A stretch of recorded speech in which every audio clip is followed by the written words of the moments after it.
BJP নেতারা শান্তির কথা বললেও যারা হেরেছে সেই তৃণমূল কংগ্রেস কিন্তু শান্তির কথা বলছে না। নেতা যদি বলেন তিনি হারেননি তাহলে কিন্তু সমর্থকরা ভুল বোঝেন, হাঙ্গামাও থামে না। ঘণ্টাখানেক সঙ্গে সমান অনুষ্ঠানে সেই প্রতিক্রিয়া মনোরোগ বিশেষজ্ঞ ডক্টর সব্যসাচী মিত্রের। নেতারা ভায়োলেন্সকে ইনসাইট করে, নেত্রীরা ভায়োলেন্সকে ইনসাইট করে।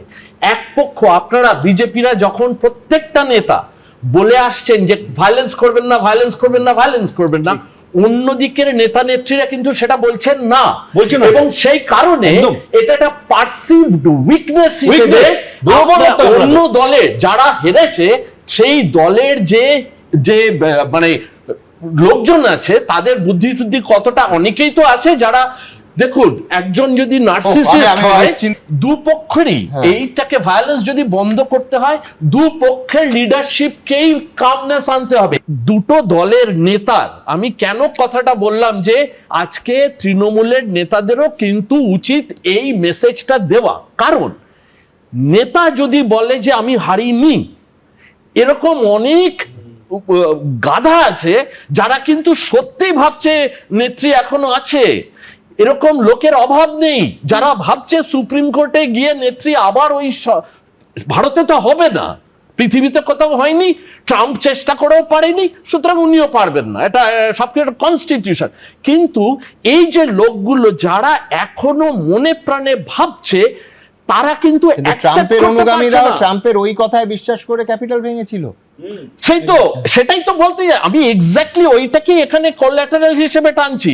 কারণ উনি যদি এখন এই যেটা উনি করছেন উনি এটা করতে থাকেন তাহলে কিন্তু দাঙ্গা হাঙ্গামা বাঁধবে। কারণ একটা শ্রেণীর লোক এখনো ভাবছেন উনি মুখ্যমন্ত্রী, একটা শ্রেণীর লোক এখনো জানেন উনি হারেননি, একটা শ্রেণীর লোক এখনো ভাবছেন যে সুপ্রিম কোর্ট থেকে উনি আবার ফিরে আসবে। চন্দ্রনাথ রথের হত্যাকাণ্ডর তদন্ত যত এগোচ্ছে ততই রহস্য যেন আরও ঘনীভূত হচ্ছে।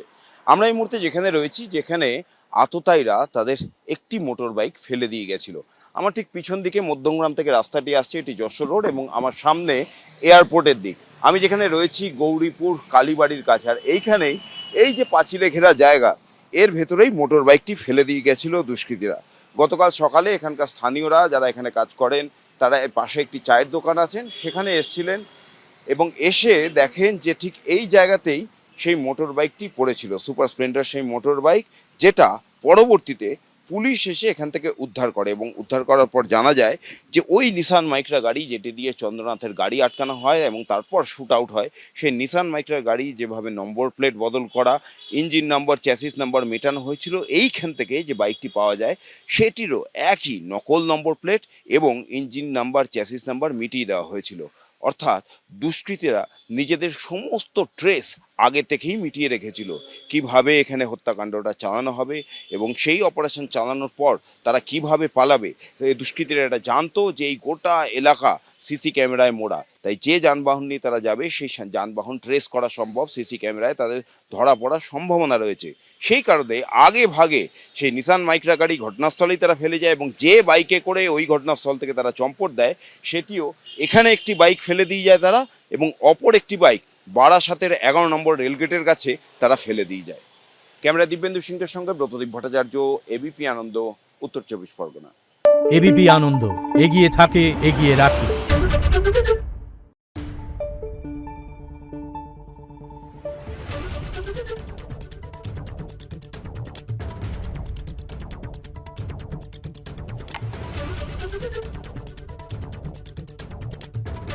Thank you.